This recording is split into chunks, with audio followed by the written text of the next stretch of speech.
if it were just being kept sort of in-house with the local hospital or something, that's one thing. But to see that all the records on these deaths were, as I said, shared with the CIA, Air Force Intelligence, the Atomic Energy Commission, this is sort of a major discovery, a major revelation, and major implications that, I think more digging into this could possibly open up further angles as to possibly why Roswell was kept secret.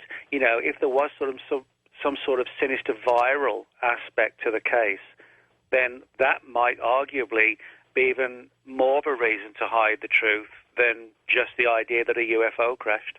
One other of the important historical cases that you touch on and sort of explore in a much broader context is Captain Mantell. Everybody who's read about UFOs knows the case of Thomas Mantell, who died while chasing a UFO. And folks have done a really good job of trying to dismiss that. He was confused. He didn't really see it. He ran out of fuel and he died. What's your take on that case?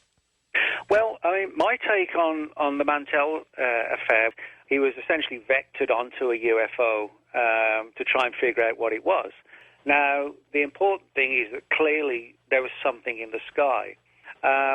All we know for sure is that Mantell pursued or headed towards this object, and the next thing happened after he said that he could see this object and it was bright and huge, was that his plane plummeted to the ground and he was killed. And various theories have been put forward that it was a large balloon called a skyhook balloon. Another theory is that it was the planet Venus.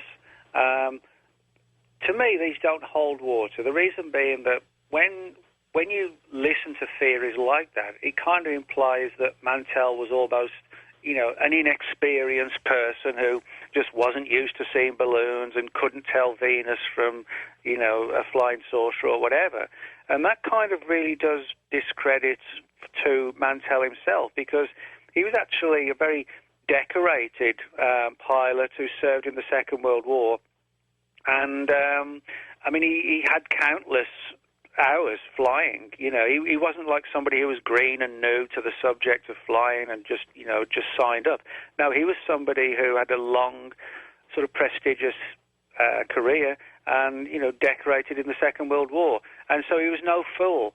So he clearly saw something, and the fact that the official story was changed a couple of times, has got to give rise to suspicion that that they actually saw something strange, and there was sort of like a scramble to try and figure out what it was, but from a down-to-earth perspective. Captain Edward Ruppelt, head of Blue Book, you say he investigated, and he said, to use a trite term, it was a masterpiece in the art of weasel wording. We'll finish up talking about the Mantell incident and move on to other dramatic cases of where planes were vanished and crashed and people died under mysterious circumstances while trying to tell the truth about UFO encounters and UFO documents. Got into the strange death of Captain Thomas Mantell, who died while chasing a UFO. Some say it was a balloon, some say it was a planet. People who served with Mantell, though, say that's ridiculous and an insult to him as a pilot to say that he wouldn't be able to tell what it was that he was chasing. When we come back, strange information about Mantell's body that I had never read before.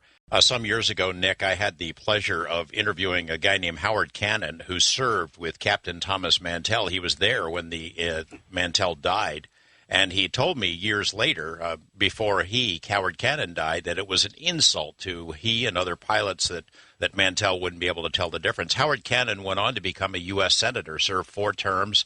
He was instrumental in building Nellis Air Force Base and Area 51, and was very interested in the UFO topic as well. So I got a feeling that there's a lot of people who would have served with Mantell who felt the same way. You spoke to a whistleblower, a British Royal Air Force person, who told you sort of much the same thing on a broader scale about other incidents involving crashes, right? Rita was a sergeant with the British Royal Air Forces. She worked at a place in the south of England called Boscombe Down. Boscombe Down still exists today, and it's where the British military tests a lot of its new and sort of radical and unusual aircraft. Certainly, it's not as remote as Area 51 or anything like that, but it is where, as I said, the British military test flies sort of new and exotic hardware. And she told me that when she was stationed there, that when some of these new and experimental aircraft were being flown, the pilots would report suddenly being buzzed by UFOs. And they're often described as disc-shaped objects or just sort of bright lights in the sky. But what's most disturbing of all is that Rita told me how on many occasions when these objects would appear, the instrument panels, the process of flying the aircraft just became impossible. The altimeters and so forth would just stop. The mechanics of the aircraft wouldn't respond properly, and there were actually a number of crashes. And she told me that there was actually one point in the late 1940s where they had on average a crash a week in relation to these UFO encounters, and that everybody was told, you won't talk about this, and it went up the chain of command, and everybody was reminded they'd signed the British government's Official Secrets Act, which covered things like that back then. And the important thing was that, Rita gave me a huge amount of information on her regular work, photographs of her time spent there. She clearly, was who she claimed to be.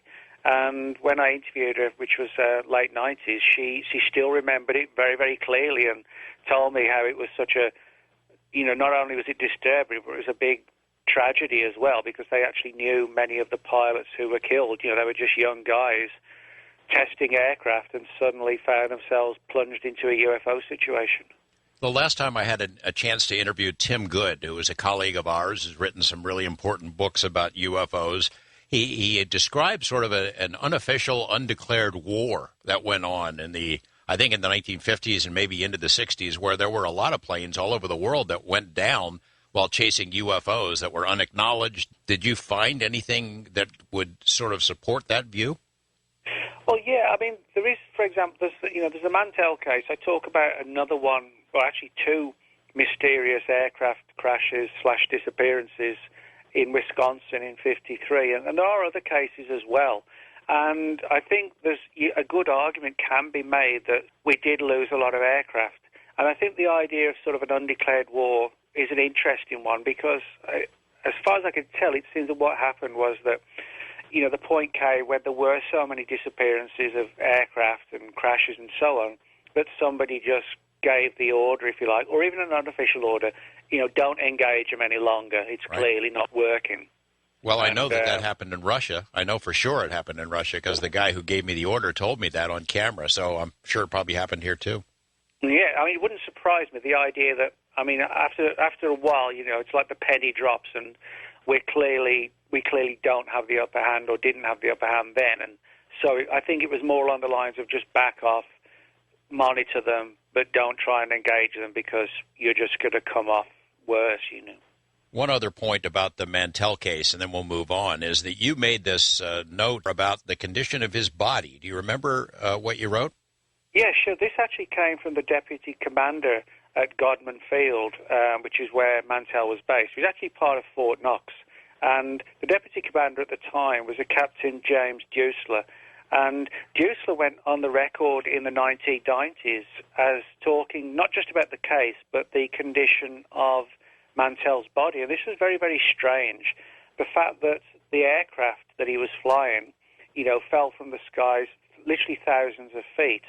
And when they recovered his body, although his bones were reportedly shattered, as not surprisingly, there wasn't a single scratch on his body. There weren't any lacerations, no cuts, absolutely nothing at all. Now, anyone who knows anything about aircraft crashes will tell you that it can be a grisly sight when something like an airliner goes down at high speed. But for Mantell, as I said, that he had no scratches, no blood, nothing. It was just sort of internally, his body was massively disrupted, but externally, literally nothing at all, which was sort of very, very strange. And even Dusler noted years later that still kind of, was puzzling. Let's shift gears here to talking about whistleblowers and UFO researchers. Of course, sometimes it turns out that the encounters or their interest in this topic turns out to be fatal as well. You don't have to be flying a plane and chasing a UFO to die. And the first one, and probably the most important one that you mentioned, is James Forrestal, including the Men in Black and then the CIA document. Let's talk about that for a couple of minutes. Who Forrestal was, why he was so important to this topic. Well, yeah, sure. Well, James Forrestal sort of had the distinction of being the first ever U.S. Secretary of Defense. And he was given that position by President Harry Truman in 1947, which was a very interesting year. You know, Roswell, Maury Island, the creation of the CIA, passing of the National Security Act, all in 1947. Now, Forrestal was sort of an interesting and very complex character. And he was someone who was sort of deeply skilled in terms of, you know, in terms of the job that requirements. You know, he was the perfect person for it. But he's also a very sort of emotional person as well, which isn't necessarily the best person to have, you know, holding that position where you've got to make major strategic decisions, sometimes hard ones, on a daily basis. Now, there are long-standing stories within the UFO field that after becoming Secretary of Defense, that Forrestal was briefed by somebody within government who was sort of running the UFO program, and Forrestal was essentially given all the information that existed on the UFO issue.